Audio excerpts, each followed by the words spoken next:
Welcome to the Edge of the Stage podcast, life lessons from performance training. I'm Berit Elizabeth, founder of Emotive Agility Training.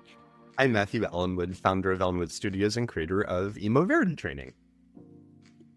And we are so glad you're here. I'm so thrilled to talk about all the different performance training techniques we're going to talk about that can really help with regulating emotions, for example. So we may wonder how these things translate into everyday life.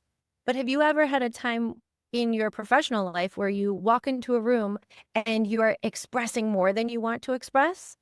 Or maybe you start a conversation and there's so much more you wanted to express that you're not. And performers get this training all the time on how to be conscious of their emotional intensity. And why don't we have that for professionals and as tools to use in our personal lives? So that's one of the things we're going to be diving into on this podcast. In performers, you may have had a lot of training or not a lot of training. You've been hired to do a dance or a musical, and you're almost stuck and scared about how to approach it. You have no idea which tool to use or where, or how they could be even effective to help you. We're going to answer some of those questions on how very specific things can be very helpful and why they're helpful. What's the reasoning behind it? Yes, in each episode, we're going to dive into a different topic specifically so that you can have those takeaways for performance. Maybe we should let people know how we found each other, Matthew, and where we met, which was at a FACS workshop, FACS, but I'll let you explain what that stands for and what that was. So the cultural inheritor of Dr. Paul Ekman's work is Dr. Erica Rosenberg, and she is responsible for updating what is called the FACS manual. FACS stands for Facial Action Coding System, and it's a classification system of all the facial muscles, including eyes and head positions, for emotional report. So a scientist will be given a video and someone codes everything that they see in the face, the eyes, and the head. Berit and I, in quarantine, took this class together to learn how to become FACS coders and to understand the facial action coding systems, the action units, the action descriptors in a more fluent way. I was very interested in learning these things very specifically for performers and actors are used in affective science all the time as the models, as the figures of the face body. And I thought, what a great way to take that affect science and give that back to the actors to use as a kind of a blueprint for their monologues, their scoring for their music, like musical notes or chords, but with facial expression and body posture. So that was why I was there. Berit, why were you there? In that Zoom room on the first meeting, you had me at affective science. I remember you introduced yourself and you said, I'm really interested in affective science. And I was like, you had my heart. I was like, we have to talk, because I also was there to learn about the different musculature in the face and the way that different muscles contract. I have in a previous life been a personal trainer and trained people on their physicality and movement.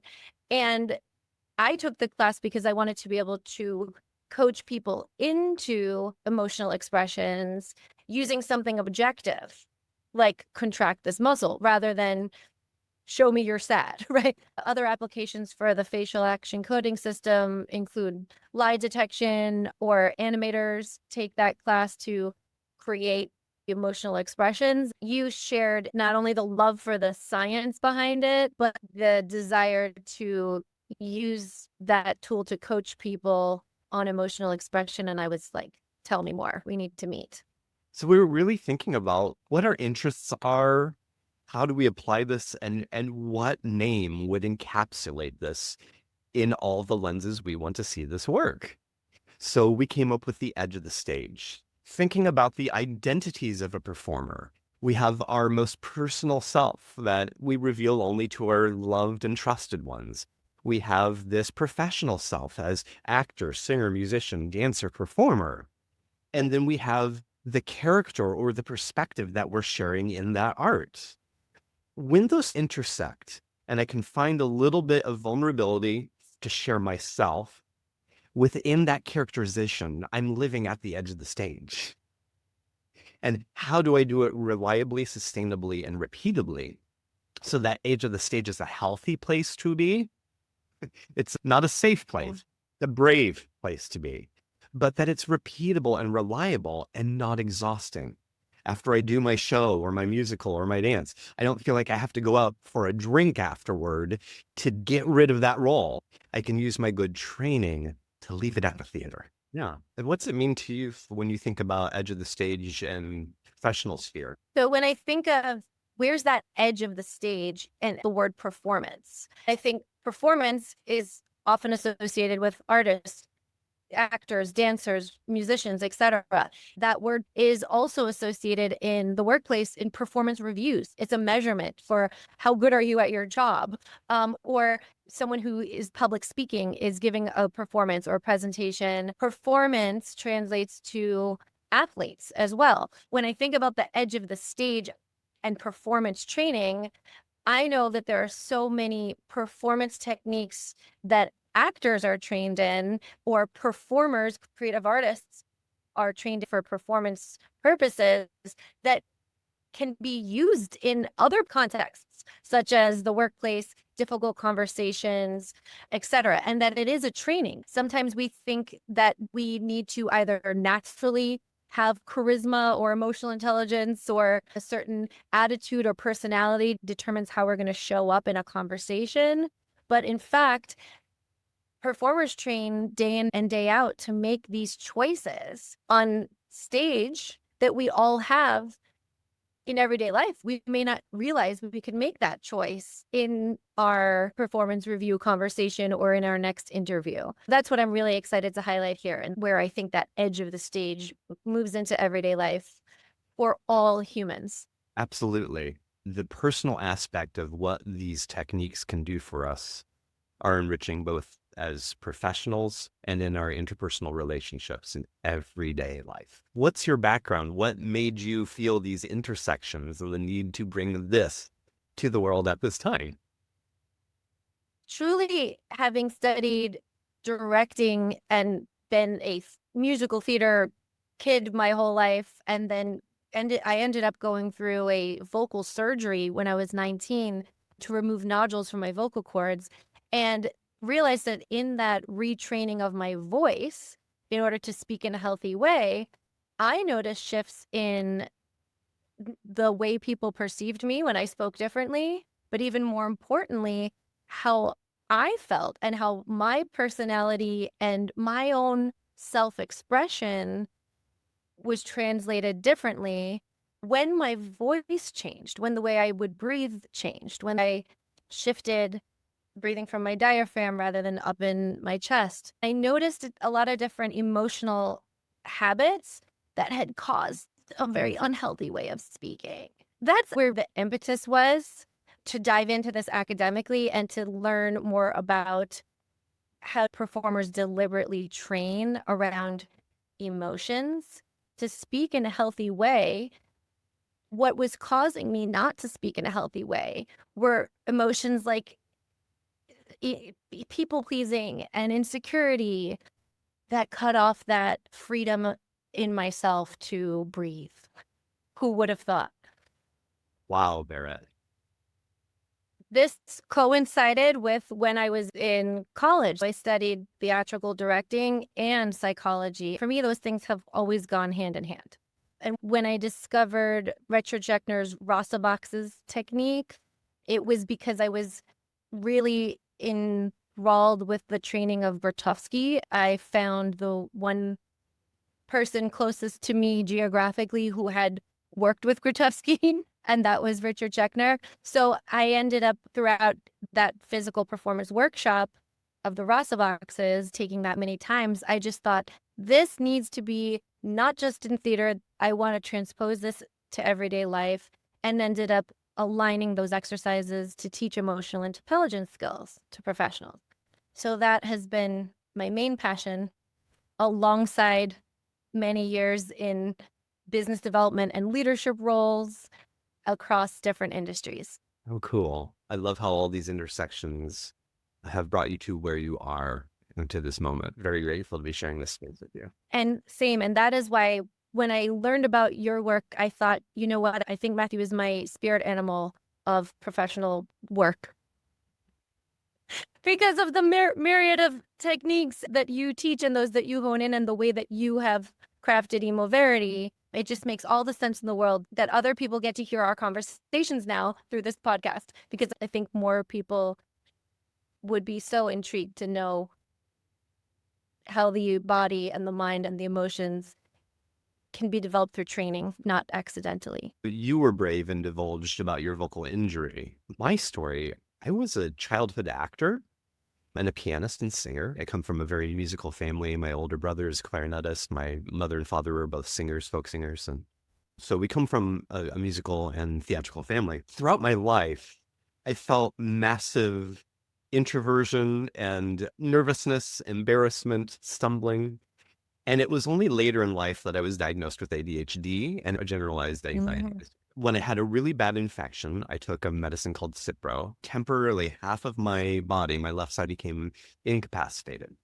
Oh my Voice goodness. teacher. I've been a voice teacher for many years, but I'm having trouble accompanying my students, singing, demonstrating. What else can I do? And so I began with what is called ALBA emoting, the ALBA method in this hemisphere in North America. One of my theater teachers in undergrad, Nancy Leutz, was one of a few people who brought it back from Chile. Susanna Block is the developer. She went on a sabbatical, brought it back to the States, the ALBA method. At the time, I wasn't a theater major anymore. I began as a music theater major, and I left to become a voice major because I could coach and accompany and have more of those teaching elements. And it just felt like a better fit than a theater degree at that time. So Nancy brought it back. And it was years later, after I'd had my existential crisis of what am I going to do, that I got in contact. Are you still teaching that and doing workshops? And so I spent about 3 years learning the ALBA method and getting certified in that methodology. That led me to, oh my gosh, all the training that I've had. I love my Stanislavski, I love my Meisner, but I needed something more. And so I started studying Michael Chekhov acting technique, and I became a teacher through Misha, the Michael Chekhov International. As you're talking about all these methodologies, Knight Thompson speech work, Estel voice training.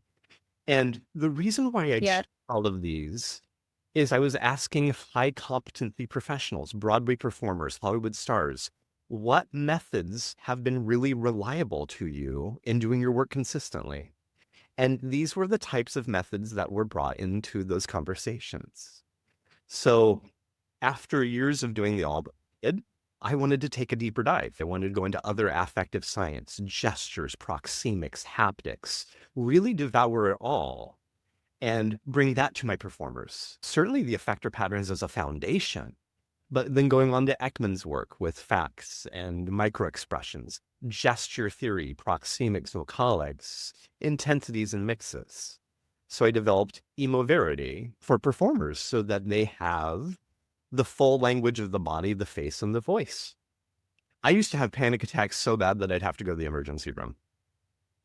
And trusting in these physical methodologies, I can now take care of them, recognize that I'm having one, and they are gone within 3 to 5 minutes. What I think is, Yeah, it's so poignant what you shared is, and especially that EmoVerity is emotional truth. absolutely. And actually, it's a giant revelation for me right now that both of us through physical injury, found emotional training work in the context of the artistic realm of performance. And I just also want to honor that it is so poignant that you found it through an embodied way.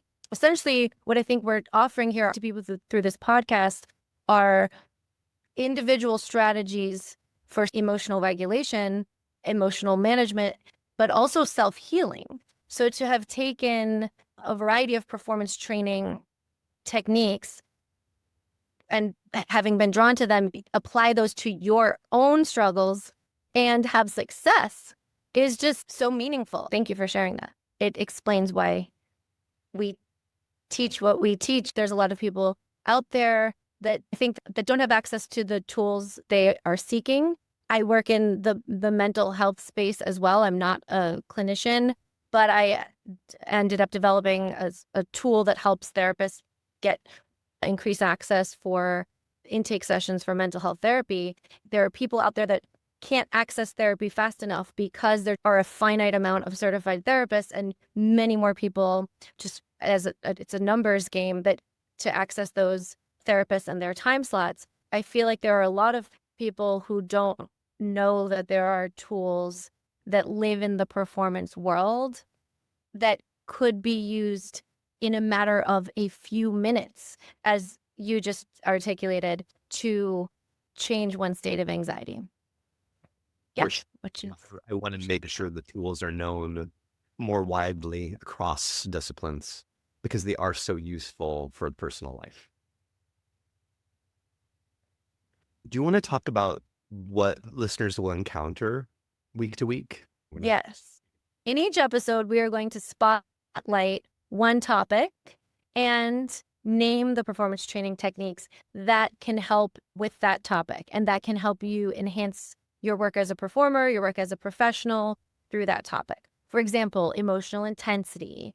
Another example is our first topic will be getting to zero or a neutral posture or facial expression. We'll talk about our topic. We will give you plenty of examples.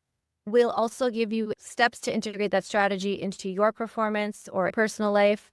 And we want to hear how it goes when you do, because we are affective science geeks. We will provide the research that backs up these physical training techniques that you can employ. We're really excited to give you examples of those and dive into one per episode with you. And overarchingly, if we zoom in with the science, we zoom out with the philosophy. How are these techniques really useful for your daily personal life? We have an organizational thought about what we call the 4 pillars, and they aren't hierarchical. They exist simultaneously. It's just what is most compelling and useful for you at the given moment. So the one I'll start with is third space, and third space is defined as the space that's outside of home and work. When we're using it here, we certainly mean it in that context. As Berit was stating with therapy, therapists have been trained. They have a deep set of values and ethics that surround their profession for therapy. We're not going to be in the realm of therapy. That's the realm of therapists. Likewise, performing arts educators have a pedagogy, the philosophy of why what they're teaching matters, learning goals, outcomes that need to be exhibited. They are the professionals in that field. We're interested in this intersection of both those spaces as third space. It's not therapy, but it's therapeutic. So we're going to stay in our lane and nod to our therapeutic friends, asking that they not co-opt these into therapy without training. Teachers of performing arts don't make therapy in their acting classes or coachings. Stay in our lanes. But what are the common things that we can share completely transparently that are valuable to both? That's the third space. The second focuses on relationships. These are the interpersonal dynamics, how we regulate ourselves. It's the use of emotional intelligence, how we co-regulate someone. We regulate ourselves. We help another person to get to a useful emotional state. That affects all of our personal relationships and our professional relationships. That's the second pillar, relationships. Do you have any thoughts on that you want to add into that second pillar, Berit? Yes, but just thinking about when you said emotional intelligence, the awareness of our own emotions and the awareness of others, the emotions of others, is something that can be learned as an ability. And particularly the model I follow, because there's a lot of books on emotional intelligence, is the Meyer-Salovey model that I was certified in, because there are certain parts of emotional intelligence that are just immeasurable, that are ephemeral, but there are skills regarding emotional intelligence that can be measured, like one's ability to identify emotion. And that is so impactful in every interaction and every relationship we have. And for our students here, it doesn't have to be a cognitive thing. This emotional intelligence can literally be embodied. Snaps. Yes, yes. Ding. Yes. The third Love that. pillar is what we're naming as cultural creation.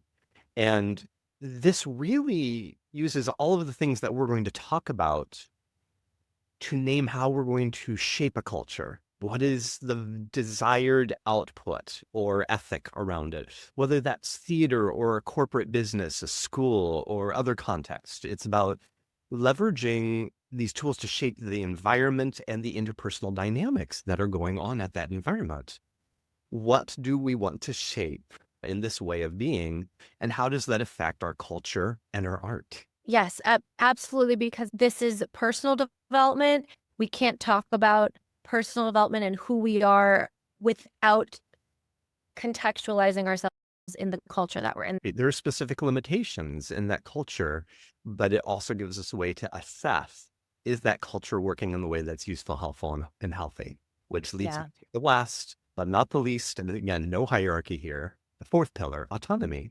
Assessing our personal values, our ability to identify emotions and self-regulate, leads us to boundaries and parameters, our personal identities, and our sense of authenticity. So when we allow ourselves to move with agency and intention in the spaces we inhabit, people thrive. When we limit that, they feel scared. It's traumatic. It feels limiting and inhibitive. Increasing personal autonomy intersects with everything else we talked about, the third space relationships culture. That sense of autonomy is how we organize and show up for our true self. Yes. And I know for me and for a lot of people, I grew up thinking emotions just happen to me, that I have no control over them, right? That I just have to deal with whatever comes up. And to an extent, we can't control what emotion comes up for ourselves. But what's been illuminating for me through performance training and through getting certified in body language techniques, which is communicative, putting all of that together to realize we have an autonomy over what we express. We can take a meta moment and we can choose to shift in spite of what we feel. We don't need to allow that to control us or just be subject to it. We actually have such an empowering sense of agency over how we transmute the energy of our emotions and how we communicate. And that doesn't happen mentally. That happens physically. That happens through our physicality and our physical expression, which is what I'm excited to share in this podcast. Exactly. And just to pin it into the science realm, the sense of acceptance and commitment therapy, of accepting that emotion, identifying it and accepting it first. We're seeing that in coaching all across the Instagram, right? Take that pause. Right. And then moving into Dr. Leslie Greenberg's emotion-focused therapy. We're feeling this emotion, but I want to transit into this other emotional state. How do I go and do that? In a therapeutic context, it might be emotion-focused therapy. But in this third space, it might be using an effector pattern to regulate yourself, or a rasa from rasa boxes. I'm thinking about when people are going into maybe a conversation where they need to fire someone. It was a very difficult conversation. There are so many techniques about getting into the right mindset, but our bodies will belie us in the moment, or our muscle memory will kick in, no matter how much we mentally prepare for that conversation where we have to fire someone, for example. So how do we train our physicality to the muscle memory that matches the emotions we want to articulate and express? Nonverbal communication is a huge majority of communication. And if you don't have a clear pathway to it, you're not going to communicate what you intend in the way you intend it. It's not an outer experience and an inner experience. The inner life creates an imaginative sense that informs the external. That person that has to go fire that other person has a very rich inner life of all the dialogue. The outer life is how they express that in a kind, empathetic way that is a firm boundary of what's needed. When we have that link up, we have all of those things. It's when the intrapersonal merges with the interpersonal. That's a relationship pillar. Love that pillar. And also the fact that you were drawing an infinity sign as you said that really resonates with me, because the relationship between our bodies and our minds and our emotions is just the fact that we perceive them as three different things is nonsensical. They are interconnected in that infinity loop. So if you're finding one way doesn't work for you, that it's all cognitive and I'm not getting what I need, and they're both therapeutic and acting techniques that are mostly cognitive, try something somatic based. Try something physically active Yes. to see if the shift is more useful for you. For most people, it's going to be a combination of both of those things, but your personal autonomy is necessary. Should we give them a little taste of what they're going to have in their episode? Just a little taste. So our Yes. first episode, as Berit mentioned, is on neutral. There are reasons why I don't use that term, and I prefer zero. One, coming from facts. Zero is no affect at all, and it affects the face, the breath, the eyes, and the body. We're going to be interrogating and exploring that in that episode. If any of this was of interest to you, if this feels like home for you, please share it with friends, and we look forward to seeing you at our first episode.